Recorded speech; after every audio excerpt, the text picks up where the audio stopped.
중입니다. 예, 그러면 지금부터는 이 구로 콜센터의 집단 감염의 문제점 또 우려되는 바를 집중적으로 살펴보도록 하겠습니다. 일단 구로 콜센터 감염과 관련된 감염이 100명에 가깝게 되고 있습니다. 특히 대중교통을 이용하는 확진자들도 많아서 일단 수도권의 불안감이 커지고 있는데요. 확진자 수도 더 늘 것이라는 전망이 일단 우세합니다. 관련 소식을 신현 반장이 집중적으로 정리했습니다. 네, 서울에서 최초 감염원이 명확치 않은 수도권 최대 규모의 집단 감염이 발생했습니다. 연결고리는 하루에도 수백, 수천 건의 전화 상담이 오가는 콜센터입니다. 이 구로구에 위치한 코리아 빌딩 앞엔 입주민과 입주사 직원들을 검사할 선별 진료소가 차려졌고요. 혹시 모를 가능성에 검사를 받기 위한 줄이 길게 늘어섰습니다. 몇 시간 기다리셨어요? 1시간 반 정도 기다렸어요. 음성인지 양성인지 판정 후에 그때 활동할 수 있다고 네, 받았어요. 그러면은 뭐 오늘 직장 나가시는데 못 나가시거나 그런 건가요? 네네. 감당이 못 나가게 돼서 이렇게 가깝게 발생이 될지 몰랐고요. 정말 감염이 정말 쉽게 되는구나. 전파력이 빠르구나 이렇게. 사용한 엘리베이터랑 똑같나요? 네. 그 가스층이랑 홀스층이랑 분리되어 있긴 한데 주말에는 홀스층을 전부 다 같이 쓰거든요. 그래서 얼마든지 만날 수 있죠. 네, 이 콜센터 관련 확진자 오늘 오전을 기준으로 93명까지 늘었습니다. 이들의 거주지는 서울의 65명, 경기 13명, 인천 15명 등 수도권 전역에 걸쳐 있습니다. 모두 11층 근무자인데요. 이 콜센터에는 11층에 207명, 그리고 7층부터 9층에 553명이 일하고 있습니다. 다행히 다른 층에선 아직까지는 확진자가 없습니다. 이 건물 6층에는 민주당 윤건영 전 청와대 국정상황실장의 선거 사무실이 있고요. 상업시설에는 웨딩홀과 카페, 그리고 산후조리원, 13층 위로는 오피스텔이 있습니다. 구로 콜센터 집단 감염 발생은 광범위한 지역 감염으로 이어지는 3차 파도의 시작일 수 있습니다. 큰 불일수록 튀는 불똥도 많이 그리고 여러 군데 튈 수 있습니다.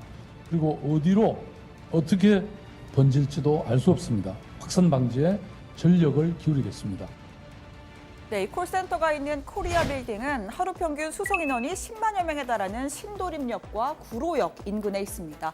특히 인천, 경기 지역 거주자 대부분이 회사까지 대중교통을 이용한 것으로 알려졌는데 그중 상당수는 하루 평균 260여만 명이 이용하는 지하철 1호선을 탔습니다. 우선 인천 지역 확진자 중 최소 12명은 동인천, 제물포, 주안, 부평역 등을 거쳐서 구로역으로 출퇴근을 했습니다. 위쪽인 의정부 쪽에서도 회령역에서 구로역으로 출퇴근을 한 확진자가 확인됐습니다. 대중교통에 대한 국민들의 우려가 있는 것을 잘 알고 있습니다.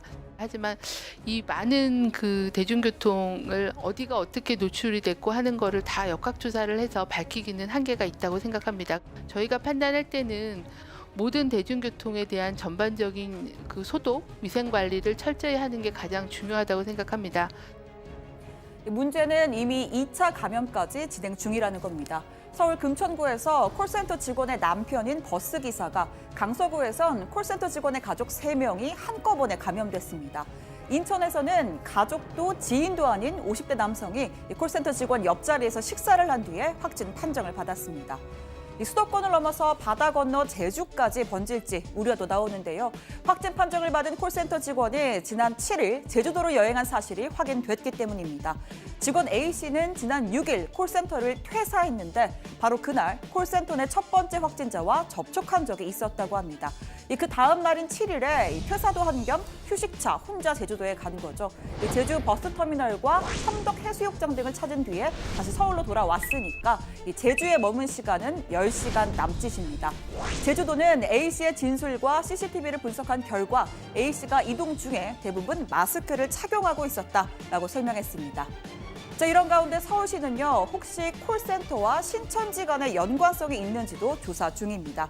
박원순 서울시장은 결코 신천지교로 인한 대구와 경북 지역의 사태와는 같은 양상을 띠지 않도록 이렇게 서울시 차원에서 꼼꼼한 대응을 하고 있다고 강조했습니다. 또 콜센터 11층 직원 207명과 신천지 신도 명단을 대조해봤다고 되어 있는데요. 중수본의 발표에 따르면 콜센터 내 신천지 신도는 5명이고 모두 음성으로 확인됐다고 합니다. 종사자 중에 신천지 신도가 얼마나 있느냐 했는데 5명, 현재 5명을 확인했고 좀 전에 그 5명 모두 음성이라고 지금 보고를 받았습니다. 그래서 추가적으로 더 있는지는 계속 저희들이 조사하고 있고요. 일단 현재까지 상황입니다. 이 정부는 콜센터와 같이 밀폐된 공간에 비말 감염 위험이 큰 고위험 사업장에 대한 가이드라인도 만들 예정입니다. 대표적으로 노래방이나 클럽, PC방, 학원이 포함될 걸로 보이는데요. 서울시는 현재 관련 사업장의 영업 중단을 권고하고 있고 상황에 따라 영업 중지 행정명령도 검토할 것이란 입장입니다. 우선 여기서 한번 정리를 하고요. 들어가서 관련 소식 더 이야기 나눠보겠습니다.